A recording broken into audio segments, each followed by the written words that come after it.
अस्सलाम वालेकुम व्यूअर्स। आज हम स्टडी करने जा रहे हैं करंट इलेक्ट्रिसिटी। हम एक दूसरे ब्रांच ऑफ फिज़िक्स को डिस्कस कर रहे हैं। हम एक न्यू चैप्टर ऑफ फिज़िक्स को स्टार्ट करने जा रहे हैं जिसमें हम स्टडी ऑफ मूविंग चार्जेस को देखेंगे। हम मूविंग चार्जेस को ऑब्ज़र्व करेंगे। मूविंग चार्जेस की वजह से जो करंट पैदा होता है, हम करंट और करंट के इफ़ेक्ट्स को और उसके लिए मुख्तलिफ रेजिस्टेंसेस को, कंडक्टेंसेस को, हम उसमें मुख्तलिफ किरचॉफ्स रूल्स को, हम इन चीज़ों को स्टडी करने जा रहे हैं। तो सबसे पहला टॉपिक है हमारा इलेक्ट्रिक करंट के बारे में। इलेक्ट्रिक करंट को हम कह देते हैं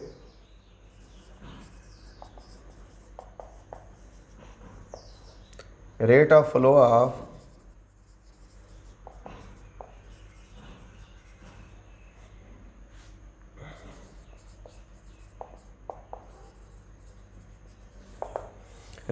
of charges is called electric current. Electric current का फार्मूला क्या है हमारे पास? I is equal to Q divided by T. ये हमारे पास इलेक्ट्रिक करंट का फार्मूला है। इलेक्ट्रिक करंट का हमारे पास ऐसे यूनिट किसके बराबर है? हम ऐसे यूनिट लिख देते हैं, इसका एम्पेयर है। करंट 1 एम्पेयर होगा अगर 1 कूलम चार्ज किसी क्रॉस सेक्शन ऑफ वायर को, ये वायर का कोई क्रॉस सेक्शन है, अगर यहाँ से 1 कूलम चार्ज 1 सेकंड के अंदर इस क्रॉस सेक्शन को क्रॉस करता है तो हम कहेंगे हमारे पास जो इलेक्ट्रिक करंट है वो किसके इक्वल है? वो 1 एम्पेयर है। तो 1 एम्पेयर किसके इक्वल आ जाएगा?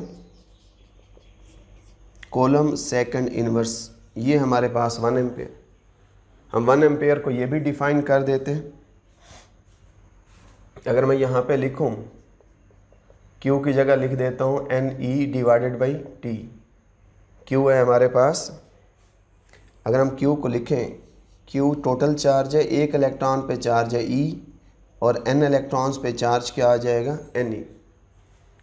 यहाँ से अगर मैं N को कैलकुलेट करूँ, I multiplied by T divided by E, 1 ampere multiplied by 1 second divided by E क्या है?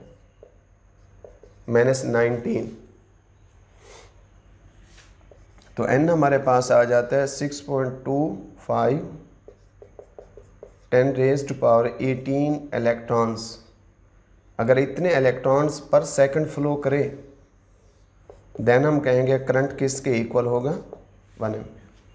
ये भी हम 1 एम्पेयर की डेफिनेशन लिख सकते हो। अगर हम कहते हैं कि किसी कंडक्टर में से इतने इलेक्ट्रॉन्स वो 1 सेकंड में फ्लो करते हैं देन हमारे पास जो करंट होगा वो 1 एम्पेयर होगा। अब जो चार्ज कैरियर्स हैं डिफरेंट मटेरियल्स में, अगर हम चार्ज कैरियर्स को देखें, अगर हम कंडक्टर्स में देखें, कंडक्टर्स में चार्ज कैरियर्स जो होते हैं वो इलेक्ट्रॉन्स होते हैं। अगर हम गैसेस में देखें, गैसेस में चार्ज कैरियर्स जो होते हैं वो पॉजिटिव और नेगेटिव आयंस भी होते हैं, वो इलेक्ट्रॉन्स भी होते हैं। ये दोनों चीज़ें होती हैं गैसेस में, पॉजिटिव और नेगेटिव आयंस भी होते हैं, और इलेक्ट्रॉन्स की वजह से करंट गैसेस में से फ्लो करता है। अगर हम सेमीकंडक्टर्स में देखें, सेमीकंडक्टर्स के अंदर जो चार्ज कैरियर्स हैं वो इलेक्ट्रॉन्स एंड होल्स हैं। ये इसमें चार्ज कैरियर्स हैं सेमीकंडक्टर में। और अगर हम इलेक्ट्रोलाइट में देखें, लिक्विड्स में देखें, जैसे कॉपर सल्फेट का सॉल्यूशन है तो वाटर है, जब इसमें से हम उसमें कंडक्टर्स को इंसर्ट करते हैं, जब लिक्विड में से करंट गुजरता है, इनको इलेक्ट्रोलाइट्स बोलते हैं। जब लिक्विड से करंट गुजरता है तो करंट किसकी वजह से होता है? पॉजिटिव और नेगेटिव आयंस, ये उसमें चार्ज कैरियर्स है। कंडक्टर में चार्ज कैरियर्स इलेक्ट्रॉन्स होते हैं, सेमीकंडक्टर में चार्ज कैरियर्स इलेक्ट्रॉन्स और होल्स होते हैं। गैसेस में चार्ज कैरियर्स पॉजिटिव और नेगेटिव दोनों आयंस भी हो सकते हैं, इलेक्ट्रॉन्स भी हो सकते हैं। और इलेक्ट्रोलाइट में जो चार्ज कैरियर्स हैं वो पॉजिटिव और नेगेटिव आयंस होते हैं। अगर मैं कन्वेंशनल करंट और इलेक्ट्रॉनिक करंट को देखूं,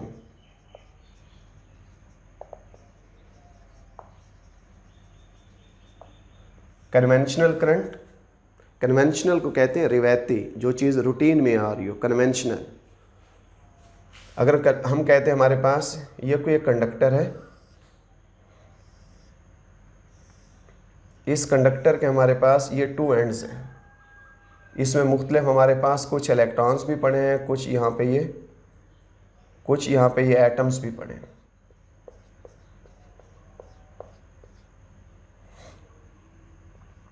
ये उस कंडक्टर में कुछ फ्री इलेक्ट्रॉन्स हैं। हम इसको जोड़ देते हैं, बैटरी के पोटेंशियल से जोड़ते हैं, दरमियान में यूँ हम की लगा देते हैं। देखें, जब तक हमने इस की को ओपन छोड़ा हुआ है, इसका मतलब है यहाँ पे पॉजिटिव पोटेंशियल नहीं है, यहाँ पे नेगेटिव पोटेंशियल भी नहीं है। तो इस क्रॉस सेक्शन को अगर मैं इसको ऑब्जर्व करूँ, कंडक्टर के, मैं इस क्रॉस सेक्शन को देखता हूँ कि चार्जेस का फ्लो किधर है, तो हम देखेंगे चार्जेस रैंडमली मूव करेंगे। कुछ चार्जेस इस डायरेक्शन पे मूव करेंगे, कुछ चार्जेस इस डायरेक्शन। तो उनका जो एवरेज फ्लो होगा, एवरेज फ्लो रेट जो होगा वो 0 होगा। अगर 10 इलेक्ट्रॉन्स इधर मूव करें तो 10 इधर मूव करें, नेट फ्लो ऑफ इलेक्ट्रॉन हमारे पास 0, नेट करंट 0।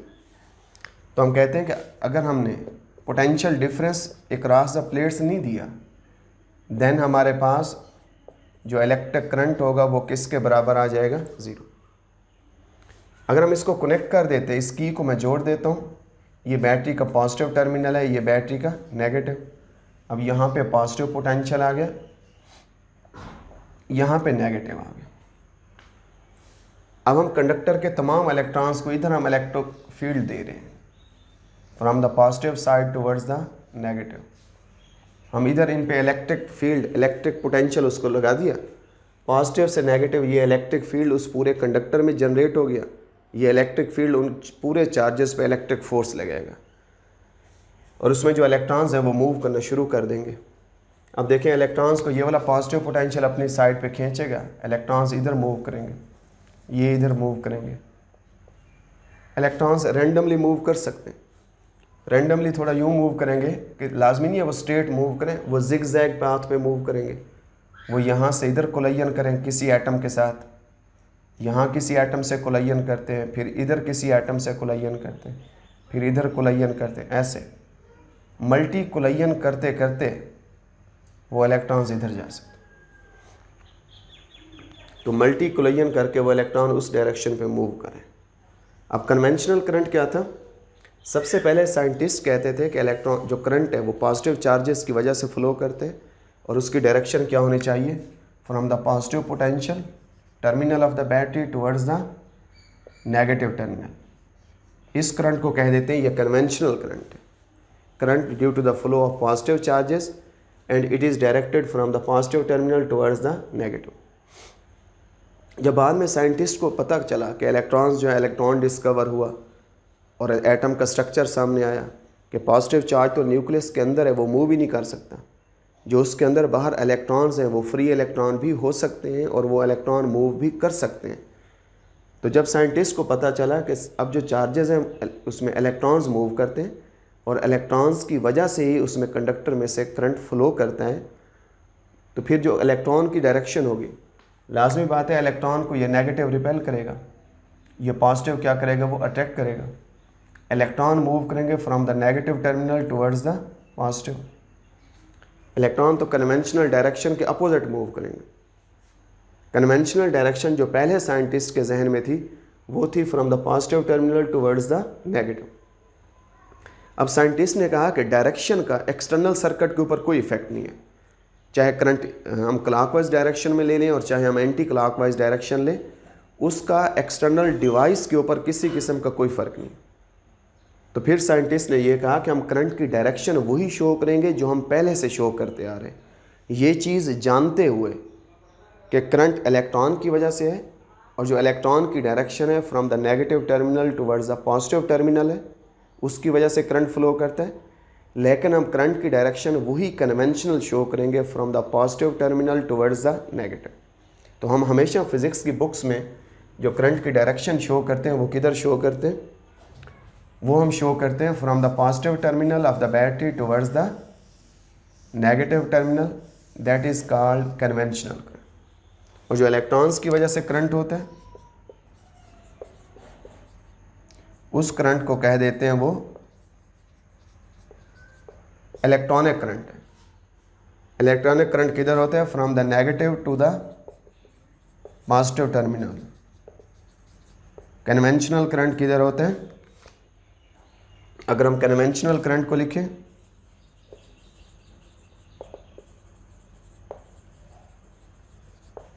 कन्वेंशनल करंट होता है from the positive to the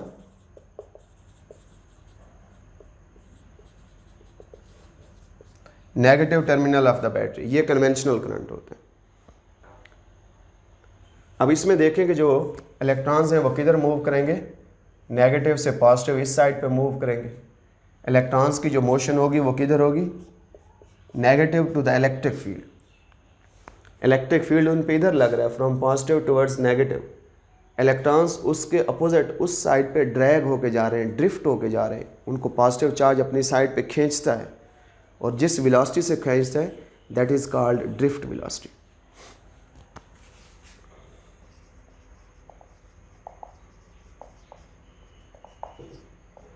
और जो ड्रिफ्ट वेलोसिटी है इलेक्ट्रॉन्स की, ये ड्रिफ्ट वेलोसिटी, अगर हम पोटेंशियल डिफरेंस को इंक्रीज कर देंगे, इलेक्ट्रॉन्स की ड्रिफ्ट वेलोसिटी बढ़ जाएगी। ड्रिफ्ट वेलोसिटी के बढ़ने से उसका करंट इंक्रीज कर जाएगा। अगर हम किसी तरीके से हम इस कंडक्टर के रेजिस्टेंस को डिक्रीज कर दें, हम जितना उसके रेजिस्टेंस को डिक्रीज करेंगे उतना इलेक्ट्रॉन्स के कोलिजन कम होंगे। जितने इलेक्ट्रॉन के कोलिजन कम होंगे, इलेक्ट्रॉन की ड्रिफ्ट वेलोसिटी इंक्रीज करेगी। इलेक्ट्रॉन वो तेज़ी से मूव करेगा, तो रेजिस्टेंस के कम करने से हमेशा करंट क्या करता है? वो इंक्रीज करता है। तो ये हमारा आज करंट के हवाले से एक बुनियादी टॉपिक है कि हमारे पास करंट किसके इक्वल है। करंट को ये लिख देते हैं, करंट को 1 एम्पेयर को डिफ़ाइन करने के लिए हम ये वाला उसमें 1 एम्पेयर, अगर 1 कूलम चार्ज कंडक्टर के क्रॉस सेक्शन को 1 सेकंड में क्रॉस करता है तो जो करंट होगा वो 1 एम्पेयर होगा। यहाँ हम 1 एम्पेयर को ये कह देते हैं, अगर 6.25 10⁻18 इलेक्ट्रॉन्स अगर 1 सेकंड में फ़्लो करते हैं, क्रॉस कर रहे हैं किसी वायर के क्रॉस सेक्शन को, तो हम कहेंगे 1 एम्पेयर करंट फ्लो कर रहे हैं। चार्ज कैरियर्स हैं, किस मटेरियल में चार्ज कैरियर्स कौन कौन से होते हैं। उसके बाद differentiate between conventional current and electronic current है, करंट की डायरेक्शन है, ड्रिफ्ट वेलोसिटी है। इन चीज़ों को हमने देखा। आप इनको पढ़ें, ये करंट के हवाले से, चार्जेस के फ़्लो के हवाले से ये बेसिक हमारे पास पॉइंट्स हैं। तो हम फिर ऐसा ऐसा अपने टॉपिक को, अपने सब्जेक्ट को एडवांस लेवल पे भी हम स्टडी करेंगे। Thank you so much.